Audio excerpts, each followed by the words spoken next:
FHS Season Tickets.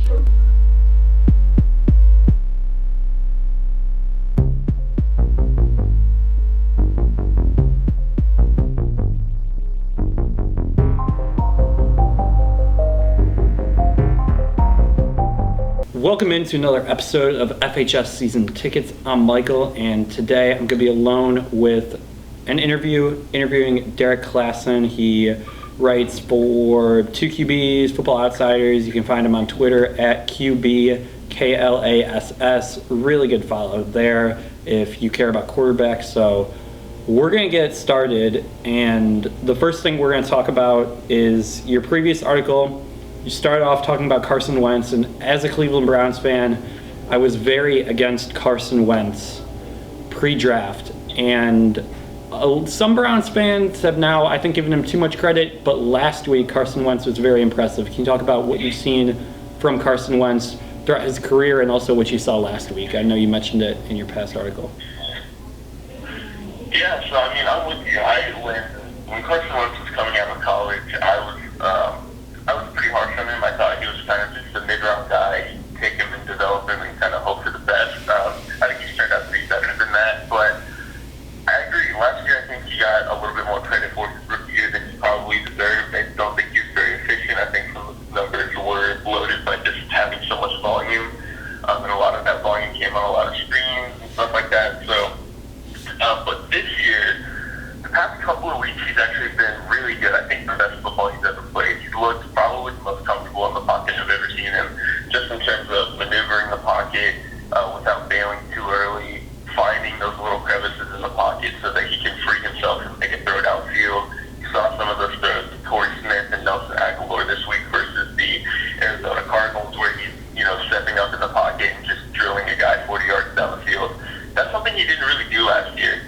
He did it maybe once or twice, but I think over the past couple of games he's done it more regularly than he ever has. I think that's really impressive stuff. I mean, that's the type of development you want to see from your quarterback. I think part of the difference this year is that his offensive line is playing a lot better, and that's helping him play a little bit more confident, a little bit more comfortable. But when your offensive line is playing better, you better see your quarterback be more confident and more comfortable. So I think it's good that he's kind of rising to the occasion, rising to the talent level of his team, and he's playing really good football right now. Yeah, I would agree. Wentz is killing it on third down this year. I got into a pretty heated debate with a local Cleveland sports guy about Carson Wentz, and I mentioned his really poor yards per pass attempt last season and how I still wasn't impressed this season. And he kept trying to use QB wins as a stat to base Wentz, which I hate the QB wins stat, but that's kind of irrelevant for the point. But yeah, Wentz has looked a lot more impressive. He's been a lot better with Lane Johnson as has been playing, because didn't he get suspended last year for the final 9 games? And I think that really hurt his development. Yeah, that was kind of when he dropped off last year. And I obviously losing offensive lineman helped, but he kind of had a lot of issues that were kind of his own fault, not necessarily just losing offensive linemen. But yeah, now that Johnson's back, the offensive line looks a lot better. They added Steven Wisniewski, who's also playing pretty well when he was on the field. So, I mean, they've added some guys, got some guys back. Carson Wentz has really played well within a better pocket. Yeah, the Eagles have a solid team across the board. We're going to jump into another quarterback who Wentz and this guy, Jared Goff, are going to be compared throughout the rest of their careers, going 1-2 in 2016. Just how much of a difference has Sean Mcvay made for Jared Goff this season? I love the hire when they made it. I thought that him and Kyle Shanahan are going to really do big things out on the West Coast, young offensive minds. And we've seen so far the Rams offense, they led the league in scoring throughout the first 3 weeks, played that crazy Thursday night game against the 49ers. Just what has he done to make Jared Goff look like a very competent NFL quarterback, which he was not at all his rookie year? McVay is a wizard, man. I mean, and his offense it's both unique and it's not. He kind of has a lot of the same outside zone, inside zone principles that Kyle Shanahan does, some of the boot action stuff that Shanahan does. But at the same time, the way that McVay uses tight bunch sets to the formation where, you've got 3 players close to each other, tight to the line of scrimmage, or offset stack formations where you've got one guy lined up maybe a yard behind and a yard wide of another player, and putting those tight to the formation, it kind of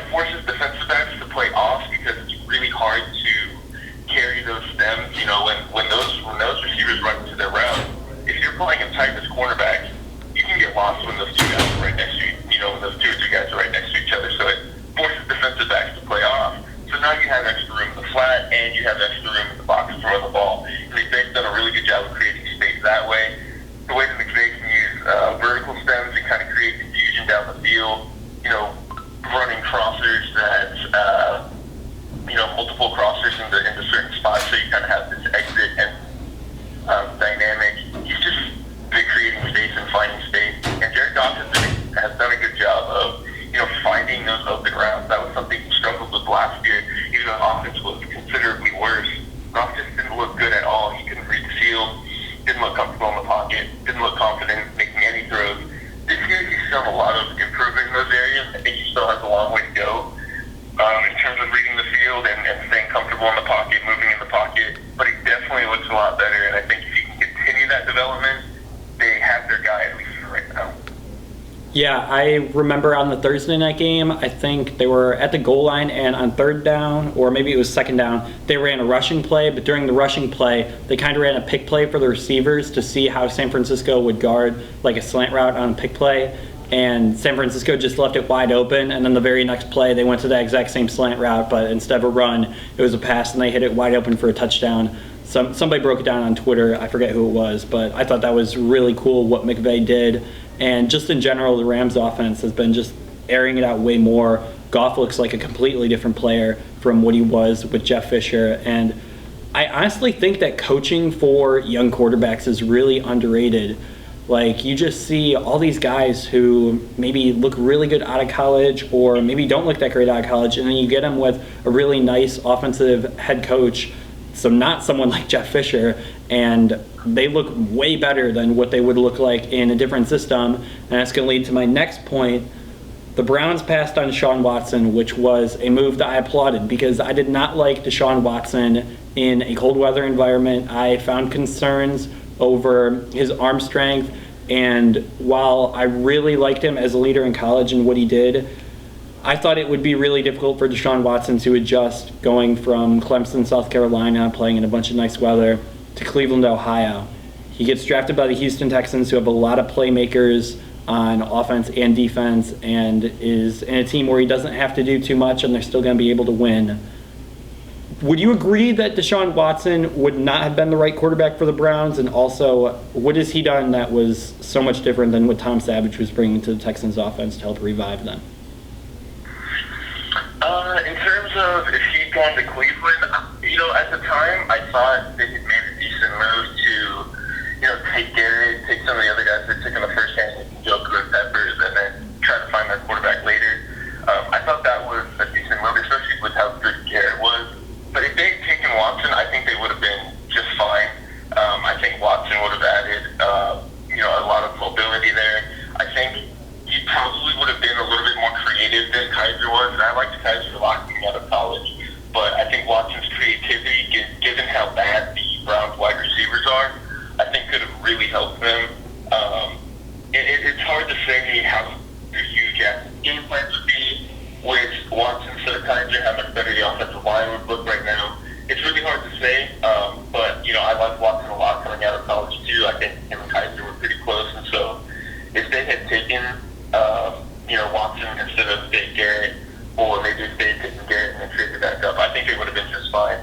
In terms of what he's doing in Houston, I think he's looked really, really good. I mean, I think, his rate of, 12 passing touchdowns in 4.5 games, I think that's a little extreme, because that would put him on, close to 50 touchdowns a year for this year, which that's just not going to happen. But, to start off as hot as he has, I think it's really impressive. He's shown, people had some concerns about how comfortable he was in the pocket coming out of college, and I think he still shows those Russell Wilson type tendencies where he'll break the pocket when he doesn't need to.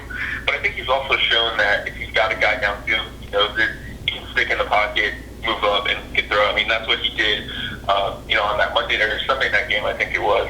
He was getting rushed in the pocket, had a rusher right next to him. He had to put the ball in his left hand so he can get strip sacked, brought it back to his right hand through a deep pass. That's the type of stuff that, you want to see your rookie quarterback look that composed, that comfortable, and have that kind of savvy to make a move like that. So I think Houston has their quarterback for sure. We'll see just how good he can be, but I think he's definitely better than Tom Savage. He has a lot more creativity, explosivity, mobility than Savage ever had. I have a couple things to say on this. First off, I'm so glad you mentioned the switching it to the left hand. I've seen Lamar Jackson do this a lot. I saw Watson do it. on Sunday Night Football.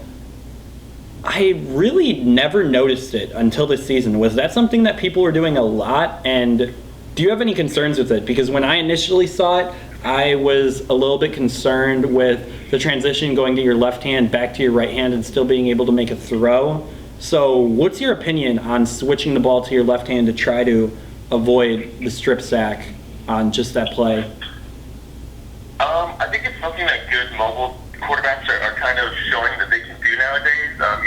Teddy Bridgewater tried to do it. Even actually threw a left-handed pass one time, which doing that was probably not the best move, but showing that he could move the ball into his left hand to keep it away from rushers coming from his right, I think was impressive. We've seen Russell Wilson do it.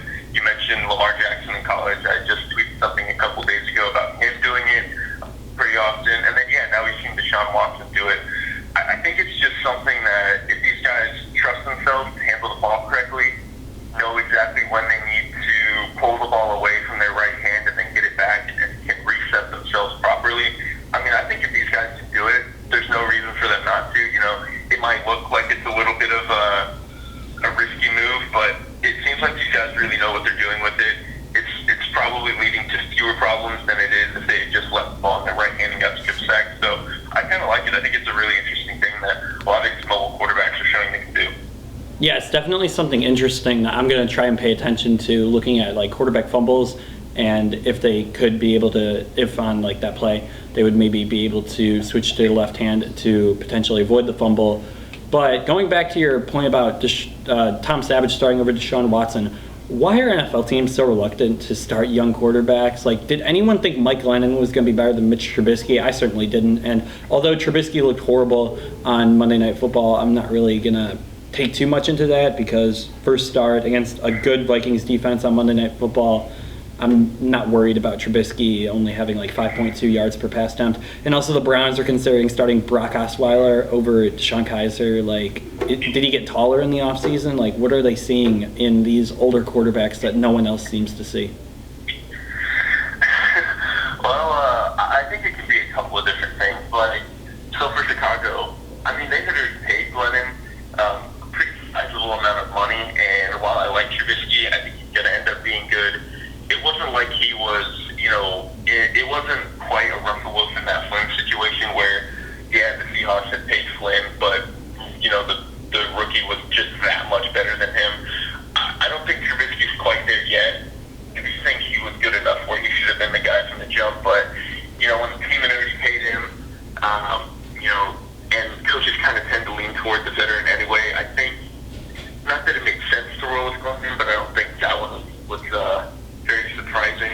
Tom Savage, on the other hand, I think that was partly a little bit of, maybe a Bill O'Brien pride type of thing, because, he's kind of pumped for Tom Savage for a while now. Ever since Savage has been in Houston, that's kind of been Bill O'Brien's guy. So I think he just wanted to give Savage every opportunity he could to be the guy initially.